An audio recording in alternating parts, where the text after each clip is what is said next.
طبعا وزير العدل محفوظ صابر عمل مشكله بتصريحه عن ابن الزبال، وما اتكلمناش عن الموضوع ده لان الراجل سبقنا وقدم استقالته، بس اللي فتح الموضوع تاني هو تعيين المستشار الزند وزيرا للعدل. اهلا بيكم في سيد يوتيوب.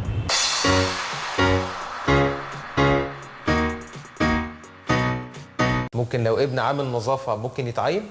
يعني دي برضو يعني انت يعني مش قوي كده. طبعا الحلقه دي المفروض كنت اصورها ورايا وزاره العدل او دار القضاء العالي، بس بلاش نتكلم في الموضوع ده لانه بيفكرني بذكريات مش لطيفه.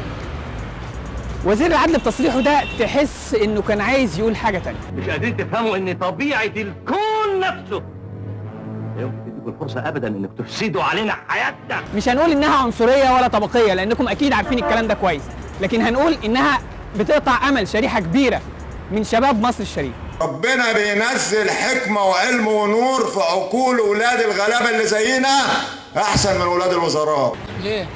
هو مش بني آدم زيه زي غيره. الله، يعني ابن الزبال يبقى زبال وابن القاضي يبقى قاضي؟ امال زعلتوا ليه لما ابن الرئيس كان عايز يبقى رئيس؟ قبل كده كان بيتكلموا على توريث، قلت مش انا بس اللي قلت، الرئيس قال هذا ليس له صحه ومفيش حق، احنا نظام جمهوري. ازاي يا عم انت؟ بيكذب. ابن الزبال مش هيخش القضاء. لا بس ده الوزير السابق احمد زند هو اللي قال نحن القضاة هنا على ارض هذا الوطن السياد، هو اللي قال كده. لا لا لا لا اكيد ما قالش كده. احنا هنا على أرض هذا الوطن السياد وغيرنا هم العبيد. عموما التصريحات دي كانت قبل ما يبقى وزير، يا ريت حد يبقى يبلغه بقى ان احنا عايزين نعرف رايه في ان ابن عامل النظافه ممكن يبقى قاضي ولا لا. نرجع تاني لتصريحات وزير العدل السابق محفوظ صابر.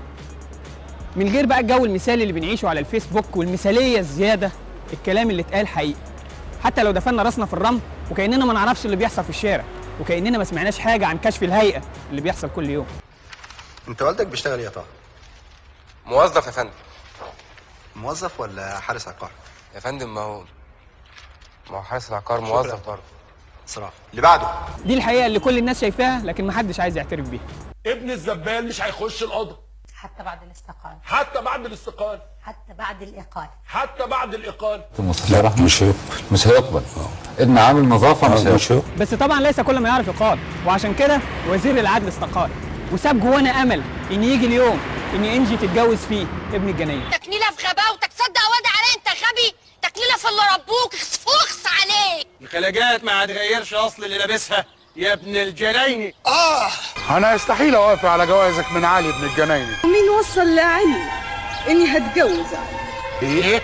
المهم في الموضوع مش التصريحات، المهم القناعات الداخليه اللي جوانا. عشان ابن عامل النظافه يكون قاضي لازم كل واحد فينا من جواه ما يحسش بالاهانه لما ابن عامل النظافه يجي يتقدم لبنته. ساعتها بس نقدر نلوم وزير العدل السابق. لا يا عمي، الرجل من قال ها أنا ذا، ليس هذا أبي ولا هذا عمي أو هذا كلوتشاي. استنى تواصلكم واقتراحاتكم على صفحه البرنامج اللي موجوده اسفل الفيديو على اليوتيوب.